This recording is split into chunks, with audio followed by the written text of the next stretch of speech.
তো এখানে জায়গার সীমাবদ্ধতার কারণে আমি সেই বোর্ডগুলো আর লিখিনি। তাহলে এটার ইম্পর্টেন্স বা গুরুত্ব বোঝানোর জন্য শুধুমাত্র আমি সাইডে এই বোর্ডগুলো লিখে রেখেছি। তাহলে বুঝতে পারতেছো টাইপ 1 এর এই ধরনের সিকিউ এর গুরুত্ব তোমাদের জন্য কতটুকু। আসসালামু আলাইকুম। এসএসসি 2024 ব্যাচে যারা শিক্ষার্থী রয়েছে, যারা সামনে টেস্ট এবং ফাইনাল পরীক্ষায় অংশগ্রহণ করবে, তাদের জন্য আমি ইতিমধ্যে সাধারণ গণিত হতে কীভাবে অধ্যায় সিলেকশন করবে, মূল বই থেকে কোন কোন টপিক পড়বে এবং বিভিন্ন গুরুত্বপূর্ণ বোর্ড কোশ্চেন সম্পর্কে ধারণা দিয়েছি। তো আজকের ভিডিওতে আমি তোমাদের অধ্যায় ভিত্তিক সিকিউ প্রশ্ন নিয়ে আলোচনা করব। তো আজকের আলোচ্য অধ্যায় হচ্ছে বা চ্যাপ্টার হচ্ছে চ্যাপ্টার 2, যেটা হচ্ছে সেট ও ফাংশন। এখানে মাত্র 3টা টাইপের প্রশ্ন সিলেকশন করা হয়েছে। যে 3টি টাইপের প্রশ্ন থেকে তোমাদের বোর্ড প্রশ্নে বিগত বছরের বোর্ড প্রশ্নগুলোতে 58 থেকে 60টি সিকিউ প্রশ্ন আসছে দেখা গেছে।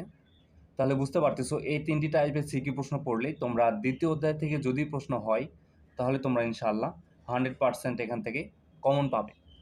তো এই 3টি টাইপের বাইরে এই অধ্যায় থেকে প্রশ্ন একদমই রেয়ার এবং বলতে গেলে হয়ই না। তো তোমরা খুব গুরুত্ব সহকারে এই প্রশ্নগুলো একটু ভালো করে দেখে নাও। তো দেখো টাইপ 1 এ যে প্রশ্নটি সিলেকশন করা হয়েছে, এখানে 3টা সেট দেখতে পাচ্ছ। a equal to x such that x belongs to n এবং x square minus 5x plus 6 equal to 0। তো এটা একটা সেট গঠন পদ্ধতিতে দেওয়া একটি সেট এবং বি এবং সিতে তোমরা দুটি সেট দেখতে পাচ্ছ তালিকা পদ্ধতিতে। তো ক নং প্রশ্ন বলা হচ্ছে এই সেটটিকে তালিকা পদ্ধতিতে প্রকাশ করতে হবে। এই সেট গঠন পদ্ধতিতে এই সেট থাকা সেটকে তালিকা পদ্ধতিতে প্রকাশ করতে হবে।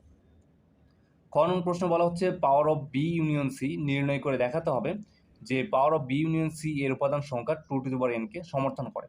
এটা হচ্ছে একটি খুবই বিখ্যাত প্রশ্ন। বিভিন্ন বোর্ডের যারা প্রশ্ন করে থাকে তারা দ্বিতীয় অধ্যায় থেকে এই প্রশ্নটি খুব বেশি পছন্দ করে। প্রতি বোর্ডে তোমরা দেখতে পারবে যে এই প্রশ্নটি অনেক বেশি আছে দেখা গেছে। তারপর দেখো গ নং প্রশ্নে দেখাও যে A cross B intersection C equal to A cross B intersection A cross C. তো এই রিলেটেড প্রশ্ন তোমাদের দেখা যায় এখানে আসতে গ নাম্বারে এটা, এবং সেম একই ক্যাটাগরির এখানে আরেকটি প্রশ্ন আমি লিখে রেখেছি। দেখো A union B whole prime equal to A prime intersection B prime এর সত্যতা যাচাই করো। তো এগুলো হচ্ছে একই রিলেটেড প্রশ্ন গতে যেগুলো প্রশ্ন দেখতে পাচ্ছ। তো আমি দুইটা এখানে লিখে রেখেছি যে এই ধরনের প্রশ্ন হয় এবং খতে এটা খুবই বিখ্যাত প্রশ্ন এবং কতে এখানে তালিকা পদ্ধতি প্রকাশ করতে বলতেছে। তো এই ধরনের প্রশ্ন, এই টাইপ 1 এর প্রশ্ন, এই ক্যাটাগরির প্রশ্ন তোমরা যদি দেখো বোর্ড প্রশ্ন একটু অ্যানালাইসিস করলে তোমরা যে 2015 সালের এসএসসি বোর্ড প্রশ্নে ঢাকা, রাজশাহী, দিনাজপুর, যশোর এবং বরিশালে এই প্রশ্নটি আসছে দেখা গেছে।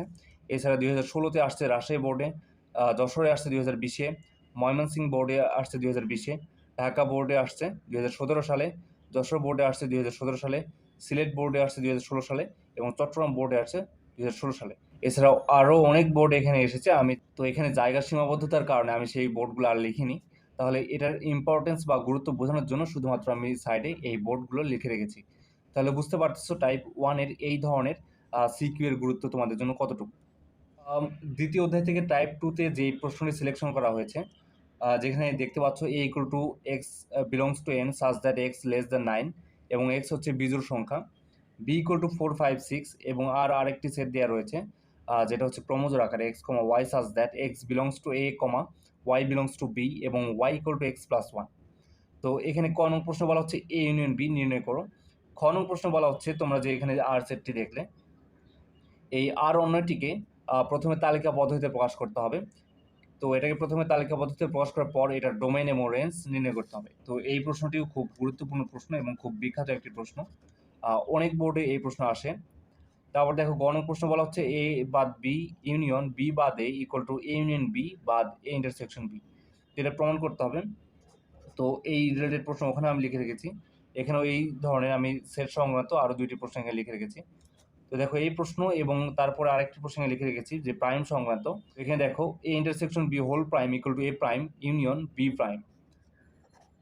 তো এই ধরনের সেট রিলেটেড এই প্রশ্নগুলো আসতে দেখা যায় অনেক বোর্ডে। তো তোমরা দেখবে যে এই ধরনের প্রশ্নটি, এই টাইপ 2 এর প্রশ্নটি Rajshahi board 2019, Jessore board 2020, Chittagong board 2020, Dinajpur board 2020, Sylhet board 2019, Comilla board 2016 এবং রাজশাহী বোর্ড 2016-তে আসতে দেখা গেছে। আরও বিভিন্ন বোর্ডে এটা আসছে। তো টাইপ 3-তে যে প্রশ্নটি তোমাদের এই অধ্যায় থেকে নির্বাচন করা হয়েছে, যেটা হচ্ছে দুইটি ফাংশন দেওয়া রয়েছে। দেখো G of X equal to thrice X plus 1 divide thrice X minus 1 এবং H of T equal to T to the power 4 plus T square plus 1 divide T square, এই দুটি বীজগাণিতিক রাশি। তো ক নম্বর প্রশ্ন বলা হচ্ছে জি অফ 0 এবং এইচ অফ 1 এর মান নির্ণয় করো। খ নম্বর প্রশ্ন বলা হচ্ছে G of 1/x + 1 divide G of 1/x - 1 এর মান নির্ণয় করো। তো এটা ফাংশন রিলেটেড পুরো প্রশ্ন। তো এই ধরনের প্রশ্ন অনেক বোর্ডে আসছে, সেই কারণে এটা আমি টাইপ 3 তে রেখেছি এই প্রশ্নটি।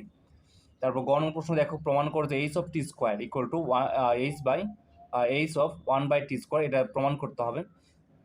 এবং এই রূপ অন্য একটি প্রশ্ন আমি লিখে রেখেছি এখানে দেখো, G of X inverse 1 + 2 divided G of X inverse -1 equal to 3 হলে এখান থেকে মূলত এক্স এর মানটি বের করতে হবে।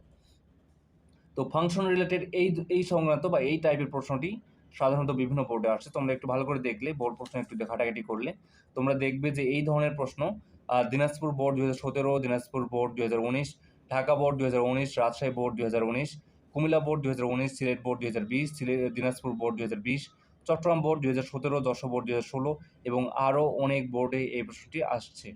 তোমরা যে এই 3 টাইপের প্রশ্ন যদি তোমরা কমপ্লিট করতে পারো তোমাদের বোর্ড প্রশ্নের ভিতরে, তাহলে এখান থেকে 58 থেকে 60টি তোমাদের এই সেকেন্ড চ্যাপ্টার রিলেটেড যত প্রশ্ন বোর্ডে ইতিমধ্যে এসেছে সেগুলো তোমাদের কমপ্লিট হয়ে যাবে। তাহলে দ্বিতীয় অধ্যায় থেকে প্রশ্ন করা হলে তোমরা যে বোর্ডের অধীনেই হও না কেন, ইনশাল্লাহ তোমরা 100% সেই প্রশ্নটি কমন পাবে।